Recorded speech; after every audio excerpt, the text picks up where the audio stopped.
Welcome to the journey. I am Reverend Bobby, and today we have Reverend Gene Palmore, a friend of mine, a life friend of mine, with us today. How are you, Reverend Gene? I'm good, Reverend Bobby. I can remember we have known each other for a good 65 years. I was thinking about the career our days when Yes, mommy was teaching Sunday school, your dad and them, exactly. everybody was deacons and we was good boys and that kind of stuff in the church. Exactly. We And go back a long everybody, way. and everybody, while we doing good, we just want to remind you to um log into the channel Gospel of Robert, GOS capital GOSPELOF capital ROBERT. Put the at sign in front and subscribe so that you can get this good stuff as we put it out here. So, Reverend Gene, Yes, sir. tell us a little bit about yourself, what you're up to. Catch me up a bit.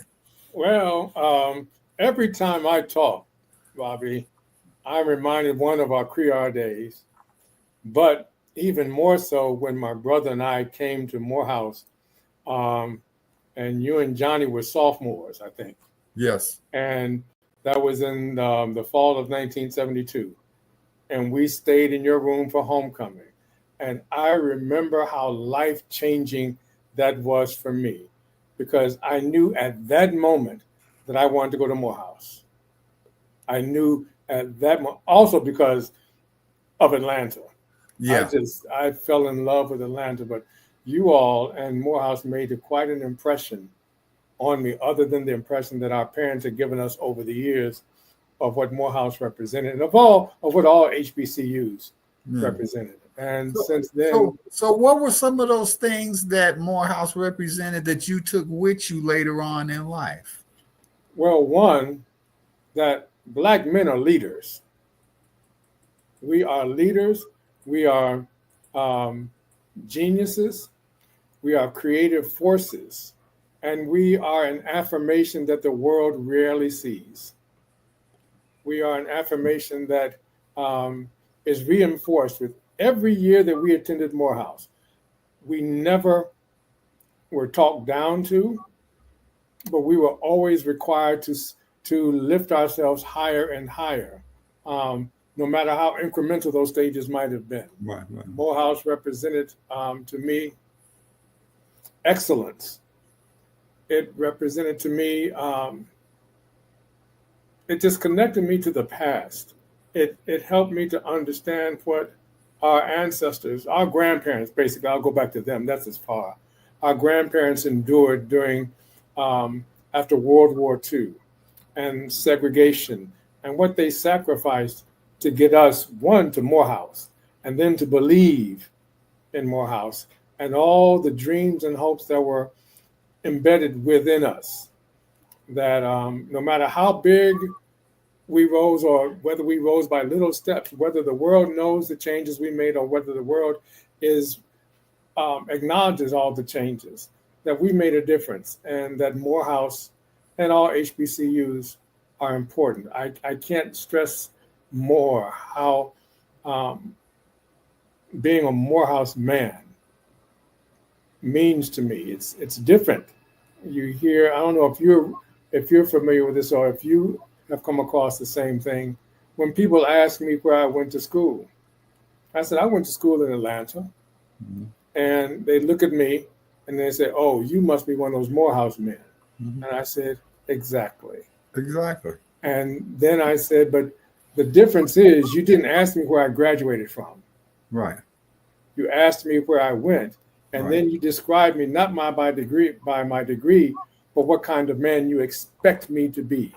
But it's the character Yes. of the man as you know, when we were there, we called it Social Justice University, Yeah. and still is, and on the meeting, tonight, and the things that we're up against, in these days. But it is the quality that we exude as men and how we carry ourselves. And just from your perspective, how has that played into the lives of others by the example you set and carry? Well, I realized I've been teaching now since I graduated in 76. I got my first teaching job in 1978 in Atlanta. Mhm. And when I started teaching, um, there was a quiet confidence that I carried with me, that I wanted all students to understand that you mean something. Your life, your experiences are worthwhile, they're worthy. And to always be proud of the steps you're taking to become a better person, not to be proud of what you are, embracing who you are, but knowing that you're given each day an opportunity to be a better version of who you are. And so I try to translate that into a positive understanding where students know that no matter what society says about them, no matter how society might paint that picture, you're not in charge of that brush too often. And so now I want you to take back the brush and Right. start painting the picture. We're tired, as I've always said to my students, and even my congregation, I said, we have to stop being third person listeners to our stories and become first person narrators of our stories. And I try to instill this to my students and even my congregation. And I think that that's what Morehouse instilled in us. We are the ones who write our story. Yeah. Yeah. Yeah. And speaking of the congregation, congratulations, man, on the installation as pastor. Thank How you. did that make you feel? I can see the grin on your face. I already know, but I'll pretend like I don't know so you can tell me. I'll tell you, man, I've been doing interim work since 2009. Mhm. And when I got called in 2017 to be the interim pastor at this church, a Presbyterian church, and I was ordained UCC. Okay. And so, Well, we but grew up Presbyterian, so I we know a know. little bit Well, about. I grew up, we went to add a little context to that. You know, my uncle was a Baptist preacher out in Morgan Park. Yeah. And so after we left Crear, because you know our services at Crear were over by 12 o'clock, Right. 15, we Right. drive out to Morgan Park and have another hour worth of service. Right. Right. Right. And so, but I came on as the interim at Church of the Master in the village of Harlem in July of 2017 and expected to step right into doing the interim work. But the New York Presbytery said that I had to pass the polity exam. Right. You know, the difference, the confusion is because, you know, the Presbyterian Church has PCUSA is also in covenant with the United Church of Christ. Right. And so I didn't think I had to undergo all of those tests and all those things, but the New York Presbytery put that on me. And not knowing anything about Presbyterianism, I had some studying to do. And Yes. so I didn't pass the polity exam until September 2019. Okay.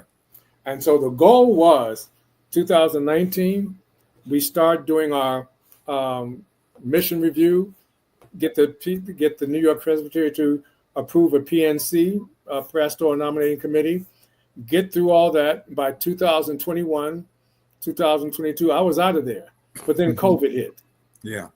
And COVID shut down everything for 2 years in my church, 2.5 years. We didn't go back into the sanctuary until September of 2022. So that put the interim work off quite a bit Yes. because, as you know, just keeping a church open during COVID was a huge struggle. A It was huge struggle. it was difficult for most of the churches that I knew, and some have yet You're right. to recover. So I had to get the church through that. And once we got through that um, and reestablished ourselves in the sanctuary from 2022 to 2023, Hmm. trying to get reacclimated, still following the COVID protocols, Right. still not able to do all the kinds of meetings that we needed to do, but still using Zoom. We then submitted I got a committee to do our mission review and mission statement. They turned it in. We got the approval in 2024 to establish our PNC.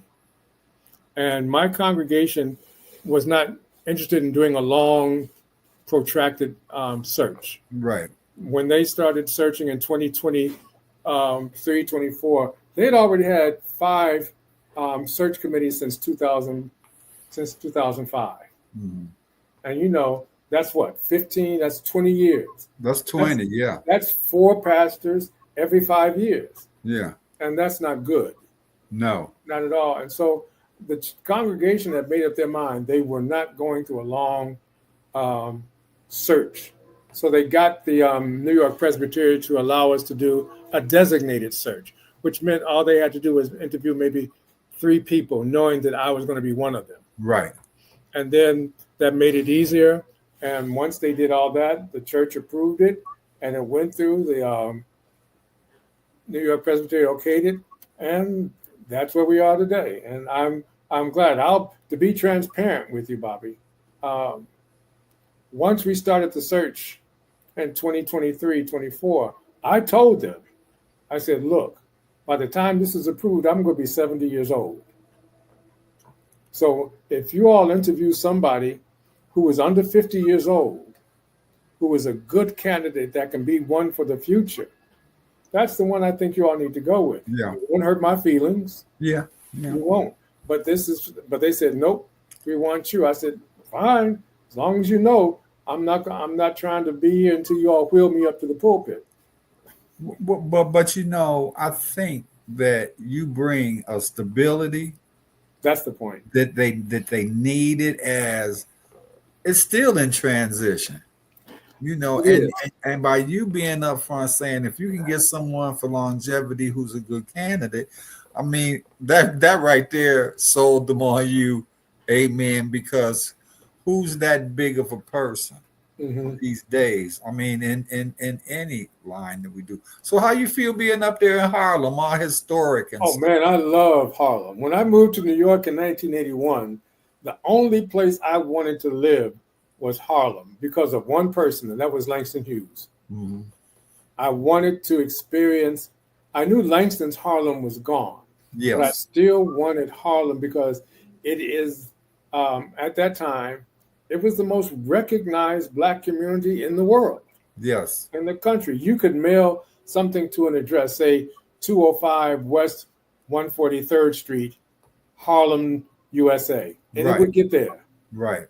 So I was just always thrilled. And I got a teaching job in Harlem on 125th Street at 7th Avenue, at the old Teresa Hotel where Castro had the suites on the 15th and 16th floor where my school was. I was just linked into all of it. So it was heaven. And then I made it my duty, since I so loved Langston Hughes and how he observed Harlem, particularly from a bar stool.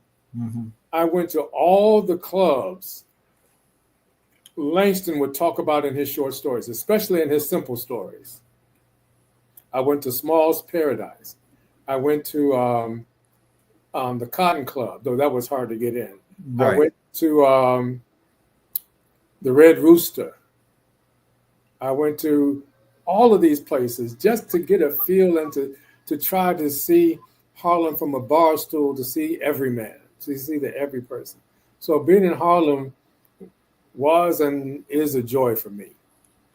And Gene, it's a vibrational thing that you get as if sometimes as if time has not passed. It is. Those ancestral vibrations that was there at the time of his writing are still there for you. They are. They interpret in the manner that you do, and that's just got to make you feel on it top. It makes me feel a part of the ongoing story. Mm-hmm. And I think that's something that as a people, we have to really embrace, that we are part of the ongoing story. Have you seen the movie Mr. Majorium's Magic Imperium? No, I have not. He's a man that seems to have lived across ages. Okay. with this magic emporium where people come and magic happens and toys come alive. But he was dying. His time had come. And the young woman that he had chosen to be his apprentice, she didn't have that kind of belief. And he just told her, you just have to believe that the magic is there. And it's not really magic if you believe. Stevie Wonder Right. said it in Flower Power. Hmm. You'll never be what you refuse to, you'll never see what you refuse to be. Right. Power in the seeing is believing that it's not magic. It's not madness. It's just the element you style. And so he tried to get her to understand that. And then he was telling her when he was about to die, he says, do you know what the greatest line in all of dramatic literature is? He said, I think he said in Act 4 in King Lear, Shakespeare describes King Lear's dying as one sentence, he dies. Yes. And then he says, that's what I want you to do. I'm dying, but I don't want you to mourn me gone. I want you to just turn the page and continue the story. What you said about the vibrations in Harlem is that those past giants, their lives aren't here, but the vibration is telling me and all of us in Harlem that we cannot get hung up and revere the past like it's something that can't be moved forward. We have to turn the page and keep writing the new story. It was interesting because I was in the church, my great grandfather's church, when we were in Atlanta one time, and the discussion about What church was that? Friendship Baptist Church. Oh, I was a member of Friendship over there on Mitchell Street. Yeah. You know they got the new church now. Yeah, They I've built been there the a new couple of church times now. because And, Deidre and and I were there. yeah, Yeah, all the time. Yeah, because I yeah, sang yeah. there for so many years. Yeah. So you know that was great granddaddy's church. My mom always said, "Don't be talking about him. You do something." But anyway, we were engaged in a conversation about civil rights and the stuff in the past, and and all of that was good. But you have to, embrace it and bring it forward Hmm. into this moment, into this time and date, like we were talking about in class today. And what's the importance of all of these foundational things as we move forward in our journeys today? I think what's important is that we understand that they're foundations. That's what they are. Mhm. But we have to use the brick and mortar. We have to use the air and the materials that we have now to build new bricks to carry on the story. We can't, one of the ways we get lost is that we think that the materials that were used 50 years ago are the same materials that we have to use today, rather than understanding that the spirit that was involved 50 years ago is still the same spirit that we have to use today, but the tools have to be tools of today. The speaking, the talking, the thinking, the energy has to be tools of today. Otherwise, we turn off the younger generation that we want to bring into the conversation because they keep saying, they'll say, well, you sound like an old fogey, or that's the way it used to be. And the truth is, that is the case. That is the case. It is. And some of the things that I not struggle with, even with, God and the message of good news that we bring. You can't bring it in the horse and buggy You anymore. can't. This is rocket ship age expansion, expanded experience And in it God. keeps expanding. And it does. It keeps expanding. And we can't require that young people today enter worship, do church the way we did 50, 60 years ago. It's Right. unfair because then it doesn't acknowledge their experience. It's just like when I talk to people and they talk about in the reverse. You hear young people that, well, I couldn't be no slave. I said, yeah, you're a punk. Of course you couldn't be no. They said, I couldn't be a slave because if I was a slave, I'd have whipped some master's ass. I said, no, you'd have been just like everybody else trying to Right. make sure your grandchildren had a chance. And that meant for you to live and subvert the system when and where you could. Because if you say that if you had been back there, you would have done this, you cheapen the lives of those who got it to the point where you can actually have that freedom. But And now, on the reverse side of that, we have to stop saying that our young people, you have to see church the way we do. No, they have the internet. yeah, They have my son will be 34 this year. Bobby, by the time he was 4 and 5 years old, he had more friendship relationships with people who were not black than you and I had until we graduated from high school. yeah, yeah. You and I went to school where most of the time we went to school that was segregated. Most of the time, I mean, well, when I was at Lindblom, it shifted in that first and second year to mostly black. St. Emma was a all black military school. Yep. Morehouse, we was blackety black, so yeah, we were. And at some point, we had to learn certain skills as we entered into the corporate world and that kind of stuff. The Because internet changed it, Bobby. yeah, The internet took young people, they have the books, but they also went on the internet and they met young people from other cultures that felt the same way they did, yeah, that thought the same way. The parallel to that, I remember after my first year at Morehouse, I went home for Christmas. My first semester, I went home Christmas. And and I got back, when I got back in January, because I was staying over at Bennett Hall. okay, And one of the preachers there was asking me about my Christmas. I went home and I was talking. And one of my friends in Chicago, who had stayed in Chicago, she said, "Weren't you afraid to go away?" And I just told her I didn't have time to be afraid, because I found out that this big bad boy from Chicago had the same problems as some kid from Florence, South Carolina. yeah, They could fit Florence. They could fit Florence in West Chesterfield. They could fit right, Florence in Chatham. right, I said, so I figured that as big as important, big as I thought Chicago was, kids the same age as I had the same problems.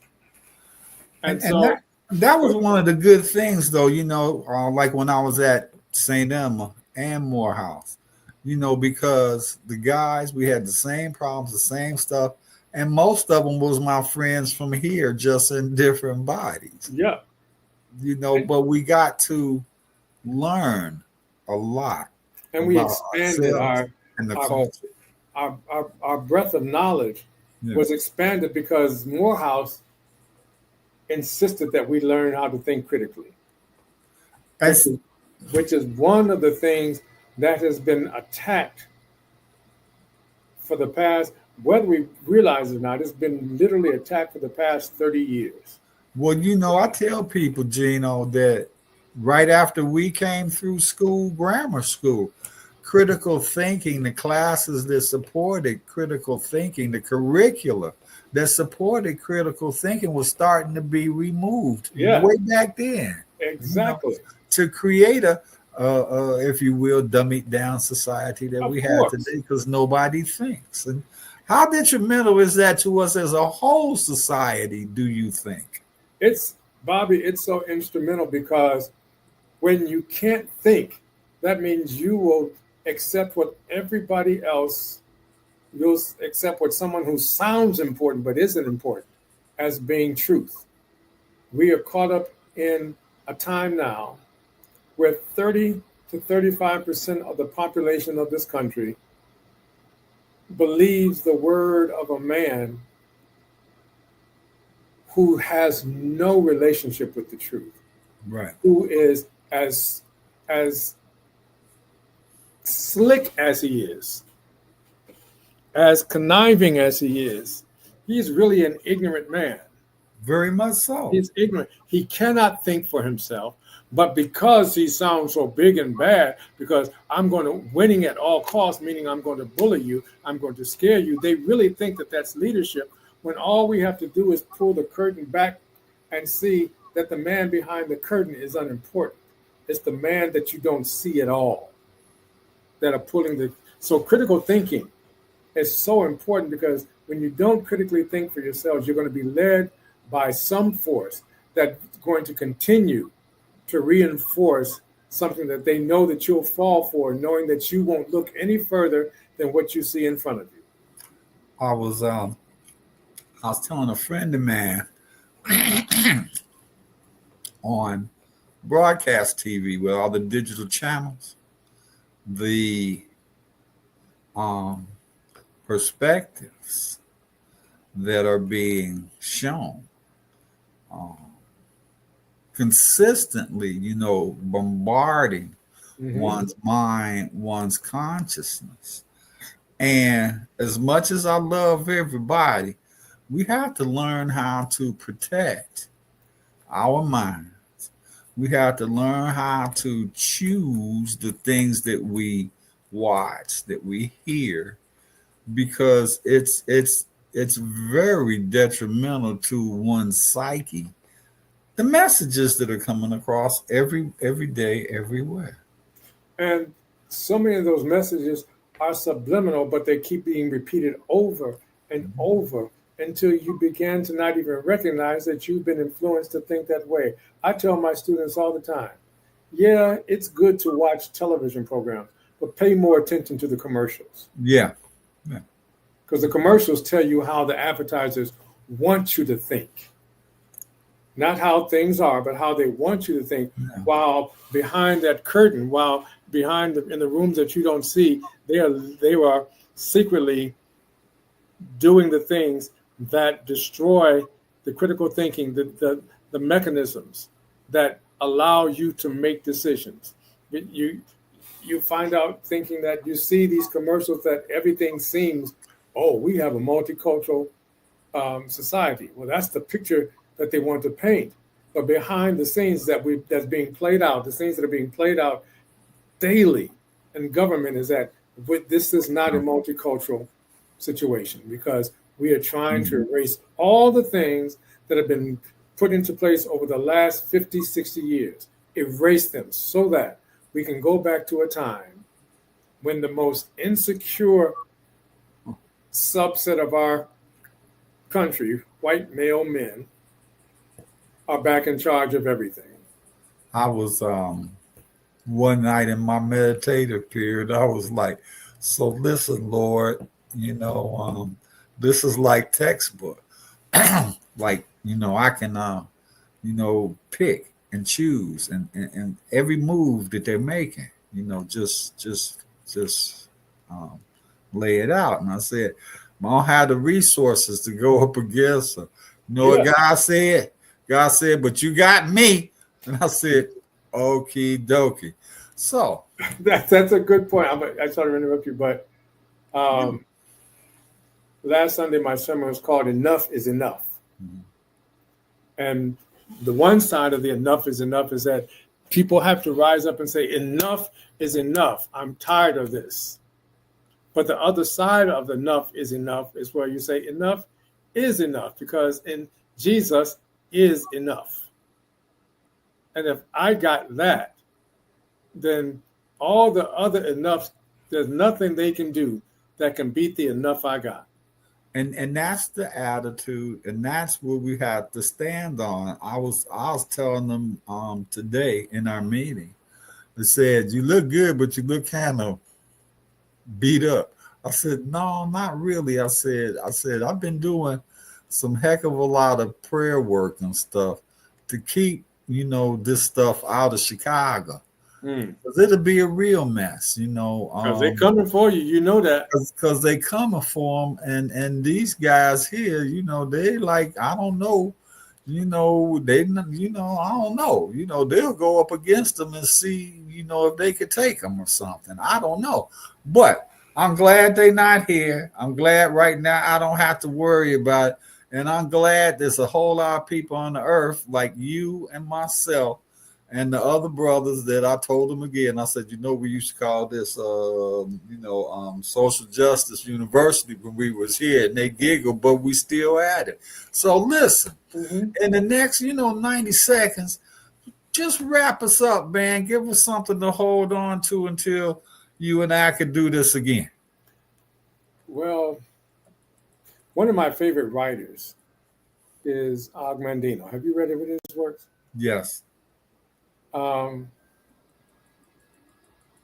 and he said in the book, his second book, The Greatest Miracle, and he talks about wants and needs Mm-hmm. and about thinking. He said there are four things we have to remember: count your blessings, proclaim your rarity, um, go another mile, and use wisely your power of choice. And he said, you are not poor. He says, I'm trying to remember exactly what he says. Mm-hmm. You're poor when you're not, you're only poor when you think you don't have. Yeah. The rich man is the one who understands what he can do without. And so when we begin to critically think and we can start discerning and say, I don't need that madness. I don't need that poison. And then, as you were saying earlier, making choices. We have to be really wise in the choices. And we have to look back at our ancestors who were consistently persistent Yeah. in pursuing not just justice, but a righteous justice. Mm-hmm. Mm-hmm. A justice that said, okay, we wouldn't have been this far if God hadn't brought us, but who was that God that brought us this far? Why Right. were we able to withstand all of these things? Because we were making choices that aligned with God's will for God's people. And that's it, because we have a part to play, and most of it is a disciplined Yes. state of man. I tell people freedom is a very disciplined state. And it We ain't, have and it's discipline. not, freedom ain't free. Freedom is not free. Freedom is not free. Well, thank you, my brother. Man, it's my For joy. this time together, we're gonna do it again.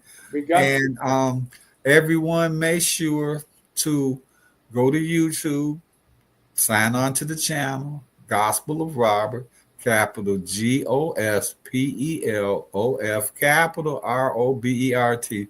Put the @ in front and subscribe. And if you want to look at some of the previously posted journey segments, just click on the live category. Dr. Eugene, I'm My brother, glad, it's Reverend my joy. Eugene, all those things, my brother, I'm Career going to send you Jim's email. Morehouse, brother, thank you. And I'll see you soon. Just let me know when you want to do this again. Okay, I will, man. I Say bye appreciate to the you. people. Same to you, man. I appreciate all that you have been in my life. I honestly say I'm not here unless you and my cousin Johnny don't pave the way. Blessings to you, my Take care, brother. my brother. Peace. God bless.